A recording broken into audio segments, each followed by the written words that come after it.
Hi, it's Josh from The First Time Father. We're just doing an update in the car, which seems to be more of a regular occurrence than what I would like. But life is busy like most of your guys' lives. So just trying to fit everything in and kick my goals and keep moving towards them. This is what it is. So this morning, Leo wanted to ride to school. He told me like 2 or 3 days ago. Because time got away from me and I prioritized other things, I still had no bike tire on my bike until this morning. So instead of getting up and doing what I normally do, Zeph's in the back, adding to the video. So instead of getting up at 4:30 and doing what I normally do, having my coffee, doing my stretching, doing my morning routine and getting ready for the day and then banging out some work, I was with my coffee in the shed fixing my bike tire because I wanted to get it done straight away because I'd put it off and I wanted to get it done before, say, Zeph woke up and needed to be fed. Prioritizing that because I needed it for like 2 hours later, 3 hours later when we were gonna ride to school. And it's something that I couldn't do with a baby strapped to me, which is surprising because I will find ways to do most things, if not everything, with a baby strapped to me. But some things are obviously just easier. So we put the bike tire on and then we did our ride this morning. He had fun. It ended up being about 6.4k, which is insane, a 6-year-old riding that far. He loves to ride and we did it. We got to school on time. Now my training, I had a run to do this morning, a threshold workout. So that was exhausting, but I planned it into my day to ride to school with Leo and then run back from school by myself. So we left the bikes. So we had gotten up early, fixed the bike tire and rode to school and then ran home from school, got that out of the way and done. All that by, I think it was 10 o'clock. So we're done for the day. Obviously, I want to do some stretching and maybe some more minor movements in the gym this afternoon. But if we don't get to it, then that's fine. I'm not being ridiculously hard on myself. My training is not how it used to be. I would prefer my partner, Kat, to get in the gym this afternoon because she missed out on her gym session yesterday when she was supposed to work out according to her program. So I know that's something that she really wants to do today. So to me, for both of our routine and lifestyle, that's more important this afternoon because I already did my workout this morning. So I just wanted to share some data with you, specifically my steps and my weight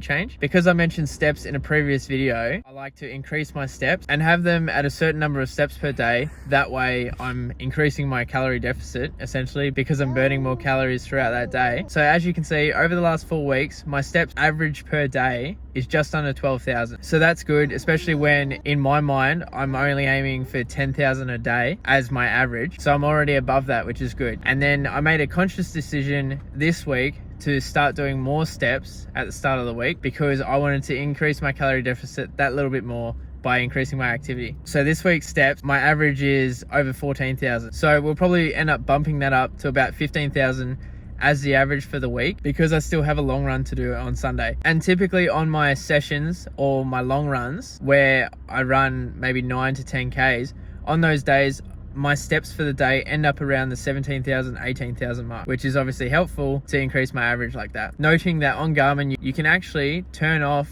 the fact that it will record your steps for your workouts. So if I didn't want to record my 10K run where, say, for ease of math, I'd do 10,000 steps during that run, if I didn't want those steps to be included in my total steps for the day, that's actually an option to turn that off in Garmin. So if you just wanted to focus on your steps that are outside of activities, so your actual movement throughout the day, then you could do that and you could be, say, more accurate by making sure you're getting 10,000 steps a day outside of your workouts. But for me, that doesn't bother me having my steps from my workouts included in my steps for the day, because at the end of the day, it all averages out. And that's why I'm talking about the weekly average and the month average, because I don't always wear my watch. Sometimes I, say, go out for dinner or go out with my partner and I'm wearing one of my nicer watches, which doesn't calculate your steps. So that's why I'm focusing on averages, because it's a nice way of not being too harsh on yourself with your steps, but you can still see your progress moving in the right direction. What I wanted to talk about with my weighing of myself and my weight is that sometimes I weigh myself multiple times during the day. I always weigh myself when I first wake up. It's pretty much get out of bed, go to the bathroom,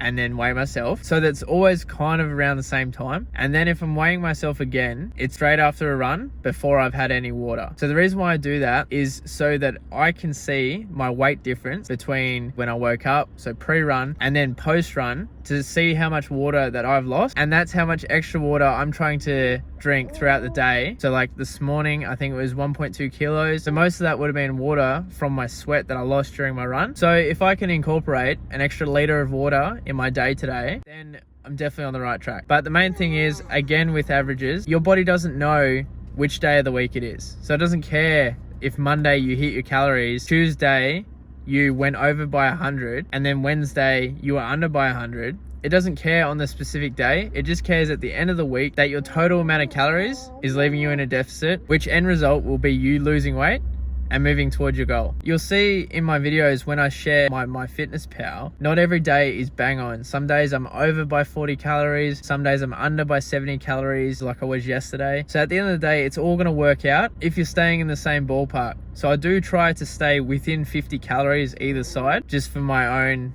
mental working out process. But at the end of the day, as long as you're moving in the right direction, you're still going to make progress. You just might need to get more aggressive with one part of it, either in the kitchen or your activity level or in your workouts. You just might need to get more aggressive with one of those three when you start to plateau. There doesn't have to be an insane amount of extra activity, or you don't need to cut out another 500 calories per day. It's just small changes over time and consistently making small progress towards that goal of yours. That's what's important. Leo's going to be out in about 7 minutes, so I've got enough time to eat my lunch, which I made, and it was too hot for me to eat before I left the house. So I'm going to smash that, and then me and Zeph are going to go pick up Leo.